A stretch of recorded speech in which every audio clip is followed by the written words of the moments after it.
Assalamualaikum warahmatullahi wabarakatuh. Subhanal munafisi an kulli madyun, subhanal mufarriji an kulli mahzun. Subhana man ja'ala khazainuhu bainal kafi wan nun. Subhanahu idza qada amran fa innama yaqulu lahu kun fayakun. Allahumma salli wa sallim wa azim wa karim wa barik ala hadza an-nabiyil karim sayyidina wa habibina wa syafi'ina وقرة أعيننا ومولانا محمد الدر الأزهر والياقوت الأحمر والنور الأظهر وسر الله الأكبر وعلى آله وأصحابه وأزواجه وذريته وأهل بيته الكرام من يومنا هذا إلى يوم المحشر. أما بعد. Yang saya hormati Sahibul Bait Bapak Mi'raj beserta Susi. Hari ini Allah mengerjakan satu nikmat yang besar, itu sholat tinggal nikmat. Dan hari ini diadakan tasyakuran dalam rangka baru. Kita doakan mudah-mudahan Bapak Mi'raj dan Ibu Susi diberikan kesehatan, amin.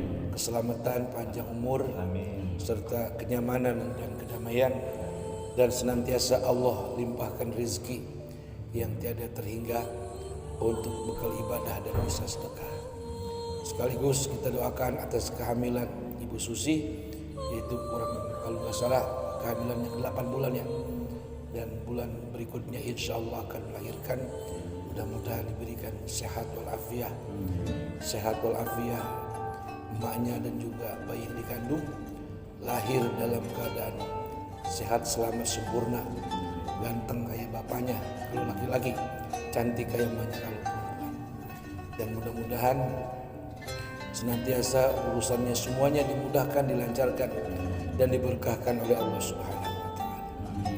Kemudian yang saya hormati Bapak Haji Sanusi beserta Ibu Haji Arab, dan juga Bapak Haji Bebeng Khairul, dan juga dari Pangkostrat Taiwan, dan juga semua sanak keluarga dan saudara hadirin dan hadirat yang dirahmati dan diberkahi Allah Subhanahu wa taala. Ngomong-ngomong masalah rumah, antara kita dan rumah adalah ibarat satu hati. Penghuninya adalah ruhnya dan rumahnya adalah jasad. Artinya rumah menjadi nyaman, rumah menjadi damai, itu tergantung bagaimana ruh yang mengisi daripada jasad. Makanya dalam hal ini Nabi memberikan satu saran, memberikan satu nasihat buat para penghuni, agar bagaimana rumahmu bisa nyaman, rumahmu bisa damai, rumahmu bisa membawa keberkahan bagi orang yang menghuninya. Dalam sebuah hadis Nabi bersabda, kata Nabi, nawwiru manazilakum, ay nawwiru buyutakum bis sholati wa qiraatil Qur'an. Kata Nabi, cahayailah, terangilah rumahmu dengan apa? Bis sholati, dengan sholat, wa qiraatil Qur'an, dan bacaan Al-Quran. Tentu sebagai muslim yang taat, kita ingin supaya rumah kita banyak dimasuki oleh malaikat Tuhan, malaikat yang membawa keberuntungan, yang mendatangkan keberuntungan, yang mendatangkan kebaikan, yang mendatangkan rezeki. Itu semua kita pengen ya. Dan itu tidak ujug-ujug pengen, ada syarat yang mesti dilakukan oleh si penghuni. Ada di antaranya bahwa orang yang ingin rumahnya nyaman, damai, tentram, sejahtera, ya kan? Apalagi ini rumah yang perlu banyak pembiayaan agar cepat-cepat lunas gitu ya. Diperintahkan oleh Rasul agar si penghuni rumah jangan pernah meninggalkan sholat, terutama sholat 5 waktu. Selanjutnya ditambah dengan sholat duha dan sholat tahajud. Sebab itu sebagai satu sarana atau jembatan untuk mendatangkan daripada pertolongan Allah Subhanahu wa Ta'ala. Betapa kita bahagia, betapa kita nyaman apabila kita menempati sebuah rumah yang kita sebagai penghuninya sehat lahir batin. Bukan hanya sekedar sehat lahir batin, tapi juga sehat secara finansial. Ekonomi lancar, kan begitu? Ekonomi lancar, segala urusan hutang piutang semuanya lancar dan cepat lunas. Itu tentunya adalah idaman Mi'raj, idaman orang yang melakukan itu semua. Kemudian sesudah sholat yang kita dirikan sebagai bukti ketaatan sebagai hamba Allah, umatnya Rasulullah, hiasi cahaya itu rumah bukan hanya dengan sekedar lampu yang terang benderang atau lampu yang berkilau, tapi hakikatnya cahaya itu rumah, terangi itu rumah dengan apa? Biqiraatil Quran, dengan bacaan Al-Quran. Dua hal ini, siapapun orang yang menghuni rumah di mana tempat dia konsisten mendirikan sholat sebagai satu kewajiban, bukti ketaatan, kemudian dia membaca Quran kalau waktu senggang dalam rangka apa? Taqarrub, dekatkan diri kepada Allah. Dalam rangka apa? Ta'abud, ibadah kepada Allah Subhanahu wa Ta'ala. Dalam rangka apa? Tadarru', berendah diri kepada Allah Subhanahu wa Ta'ala sebagai wujud syukur atas karunia yang dianugerahkan kepada kita. Kenapa harus demikian? Berapa banyak orang yang duitnya berlimpah, tapi pada akhirnya nggak punya rumah, ya kan? Bukan berarti dia miskin.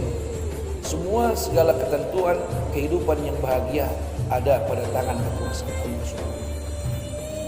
Makanya sangat tepat kalau pada hari ini Bang Mi'raj untuk menempati rumah baru mengadakan tasyakuran dalam rangka bersyukur kepada Allah Subhanahu wa Ta'ala atas segala karunia yang teramat sangat besar, dan ini merupakan bagian daripada wujud ibadat kepada Allah Subhanahu wa Ta'ala dan bukan kita.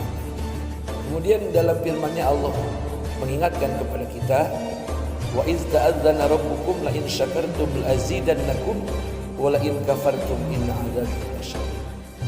Kata Allah, jika Bang Mi'raj bersyukur atas segala karunia yang diberikan berupa rumah tempat tinggal kita, wujud syukur itu tadi kita isi dengan sholat 5 waktu, kita isi dengan sholat sunnah di rumah kita tambah lagi dengan suara lantunan Quran dari masing-masing suami istri. Maka kata Allah Subhanahu wa Ta'ala, la azidannakum, maka akan aku tambahkan kamu punya rezeki. Bisa jadi kerjaan kita bertambah berkah, bertambah lancar. Kemudian jabatan yang sekarang diamanatkan bisa naik setingkat lebih tinggi. Itu bukti daripada pembayaran atau pembalasan Allah Subhanahu wa Ta'ala atas wujud syukur yang kita lakukan sebagai hamba yang tahu berterima kasih. Sebagai wujud syukur kepada Rasulullah Sallallahu Alaihi Wasallam atas kita dijadikan sebagai umatnya dengan senantiasa ati'ullah wa ati'ur Rasul, taat kepada Allah, taat kepada Rasul, konsisten sepanjang umur kita melakukan ketaatan, melakukan kebaikan seperti yang diperintahkan Allah dan yang diperintahkan oleh Rasulullah SAW. Tapi di sisi lain pula Allah memberikan ancaman. Wala in kafartum inna azabi lasyadid. Jika kamu meninggalkan syukur dan kamu mengambil hal kekufuran. Apa itu kekufuran? Diberikan sebelum punya rumah, berkeinginan punya rumah, kemudian dikasih rumah, tapi apa yang terjadi? Bukan malah menjadi taat kepada Allah, bukan malah mendekatkan diri kepada Allah, tapi malah menjauhkan dirinya kepada Allah Subhanahu wa Ta'ala. Itu adalah sifat atau kelakuan daripada hamba-hamba yang kufur. Jadi orang-orang yang kufur akan nikmat Allah, Allah pun marah. Sehingga kata Allah, inna azabi lasyadid. Wala in kafartum inna azabi lasyadid. Jika kamu berlaku kufur, tidak bersyukur atas segala karunia yang aku berikan kepada kalian, disuruh sholat dengan rumah yang nyaman, yang indah, tapi tidak mau sholat, yang ada hanya tidur, sekalipun bangun malam hanya nonton bola anak. Bukannya zikir, tapi lebih banyak ngotak-atik HP. bukannya bersedekah tapi bakhil yang ada, itu bagian daripada kekufuran. Kalau kufur yang bersarang dalam jiwa kita, Allah mengancam, inna azabi lasyadid, sesungguhnya azabku teramat sangat pedih. Dengan kata lain, orang yang bersyukur hidupnya makmur. Orang yang kufur kehidupannya senantiasa dalam kebingungan, dalam kekalutan, dan dalam merasa kekurangan, sehingga rumah yang tadinya nyaman baginya bagaikan neraka. Kenapa? Rahmat Allah sudah tercabut daripada rumah yang dia jadikan sebagai tempat tinggal. Kenapa? Syukur yang mesti didahulukan, tapi yang ada hanya nauzubillahi min dzalik. Makanya mudah-mudahan Ndai Haji berdoa dan kita semua berdoa kepada Bang Mi'raj dan juga Susi yang menempati rumah ini. Mudah-mudahan oleh Allah Subhanahu wa taala dijadikan, ditakdirkan hamba-hamba Allah yang banyak bersyukur. Syaratnya 2 tadi itu. Salat yang pernah ditinggal dan yang pernah lepas membaca Quran. Selanjutnya bersedekahlah sesuai dengan kemampuan kita di sini maupun di mana saja. Sebab 3 hal nih, 3 hal kalau kita pakai insya Allah. Mau di mana kita tinggal, insya Allah berkah. Insya Allah banyak saudara. Insya Allah disayang Allah, disayang Rasulullah, disayang para malaikat, dan disayang oleh orang-orang saleh. Yang pertama sholat, ketiga rumah suarakan dengan suara Al-Quran. Yang ketiga banyak bersedekah. Insya Allah kehidupan jadi berkah. Amin ya rabbal alamin.